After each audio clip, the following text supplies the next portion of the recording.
La concordance des temps du récit. Je dois savoir quels sont les temps du récit, comment les employer, et choisir dans une phrase le temps qui conviendra. Quels sont les temps du récit au passé? Dans un récit, un roman se situant dans le passé, on emploie souvent l'imparfait de l'indicatif, exemple « Autrefois il fallait des semaines pour copier un livre » ou le passé composé de l'indicatif. Un jour, Gutenberg a inventé l'imprimerie qui a changé le monde. Je sais comment employer les temps du récit au passé. L'imparfait de l'indicatif sert à exprimer une action qui dure ou à décrire une situation ou un personnage.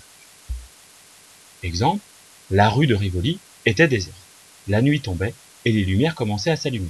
Je décris le décor de l'image. Le passé composé, lui, sert à exprimer une action soudaine, unique ou bien une suite d'actions. Exemple, dans mon décor, je vois apparaître un personnage et je vais dire quelle est l'action de ce personnage principal. Un garçon a ressurgi tout à coup. Il est passé devant moi et a couru jusqu'au carrefour où il a disparu. Maintenant, je sais choisir entre le temps correct dans une phrase. Dans un texte, je vais trouver systématiquement ces deux temps. Des temps qui permettront de décrire, imparfait, et puis les temps qui me permettent de comprendre l'action, passé composé. La rue de Rivoli était déserte, un garçon a surgi tout à coup alors que la nuit tombait et que les lumières commençaient à s'allumer. Il est passé devant moi.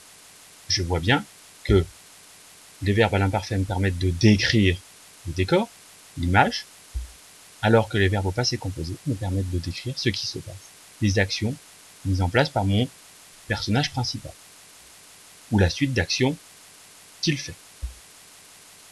Maintenant, j'ai un texte et je vais devoir choisir entre l'imparfait ou le passé composé. Il y avoir longtemps, une vieille femme. Alors, s'il y a il y avoir longtemps, je suis en train de rentrer dans mon histoire, d'écrire, je suis dans la description, comme dans les contes il était une fois, je vais donc utiliser l'imparfait. Une vieille femme habitait dans cette cabane. Je décris encore mon situation de départ, pour dire que c'est quelque chose qui est décrit, c'est un état, j'utiliserai encore l'imparfait. Un matin, j'ai un moment qui est précis, elle voit une lumière.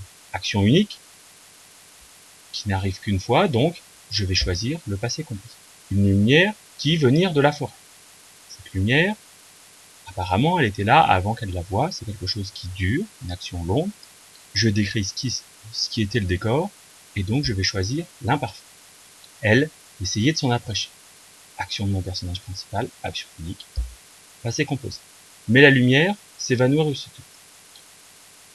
Suite de l'action, elle s'en approche, la lumière s'évanouit. Je suis donc dans la suite d'action et j'utilise le passé composé aussi.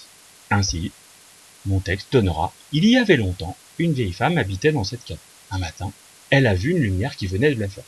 Elle a essayé de s'en approcher, mais la lumière s'est évanouie aussitôt. »